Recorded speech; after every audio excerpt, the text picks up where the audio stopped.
झारखंड की राजनीति इन दिनों बेहद दिलचस्प मोड़ पर है। सत्ता समीकरण बदलने की अटकलों के बीच मुख्यमंत्री हेमंत सोरेन दिल्ली से वापस लौट चुके हैं और अब राज्य में राजनीतिक गतिविधियां तेज होती नजर आ रही है। 28 नवंबर से राजधानी दिल्ली में मौजूद हेमंत सोरेन बुधवार रात वापस रांची पहुंच गए हैं। लौटते ही सरकार और गठबंधन दलों ने रणनीति बनाने की तैयारी भी शुरू कर दी है, क्योंकि 5 दिसंबर से विधानसभा का शीतकालीन सत्र शुरू होना है। माना जा रहा है कि आने वाले दिनों में सरकार की दिशा और विपक्ष की ताकत दोनों ही सत्र के दौरान साफ दिखाई देंगे। वहीं बिहार चुनाव के बाद से ही महागठबंधन के अंदर खटपट की खबरें आती रही है। बिहार विधानसभा चुनाव के दौरान झारखंड मुक्ति मोर्चा यानी जेएमएम को एक भी सीट नहीं दी गई थी। इसके बाद पार्टी ने नाराजगी जताई थी। इस नाराजगी की गर्मी अभी तक पूरी तरह ठंडी नहीं हुई है।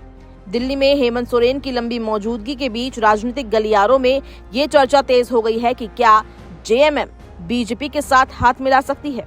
हालांकि आधिकारिक तौर पर इस पर किसी ने भी कोई मुहर नहीं लगाई है, लेकिन सवाल लगातार उठ रहे हैं कि अगर ऐसा होता है तो आंकड़े किस ओर झुकेंगे।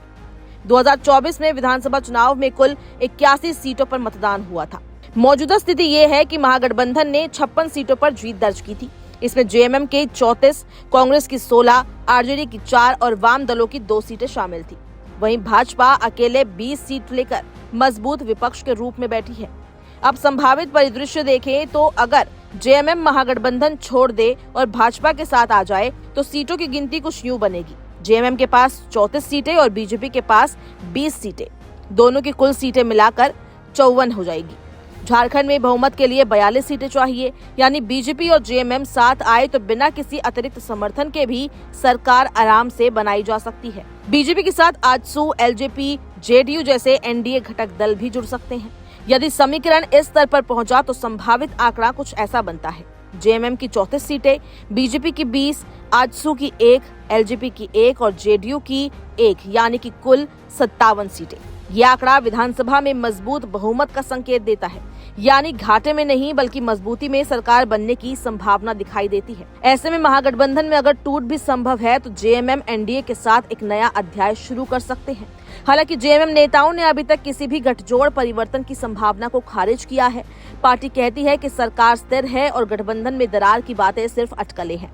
अब निगाहें इस बात पर टिकी है कि आने वाले दिनों में हेमंत सोरेन और भाजपा के रिश्तों को लेकर चल रही चर्चाओं का क्या रूप निकलता है। क्या सत्र के बाद गठबंधन राजनीति में कोई बड़ा ट्विस्ट देखने को मिलेगा या जेएमएम महागठबंधन के साथ मजबूत होकर आगे बढ़ेगी? फिलहाल तस्वीर धुंधली है, लेकिन झारखंड की सियासत में हवा का रुख थोड़ा भी बदला तो सरकार का स्वरूप मिनटों में नया चेहरा ले सकता है। अब सबकी निगाहें 5 दिसंबर से शुरू होने वाले सत्र और दिल्ली रांची के बीच जारी राजनीतिक गतिविधियों पर टिकी हुई है।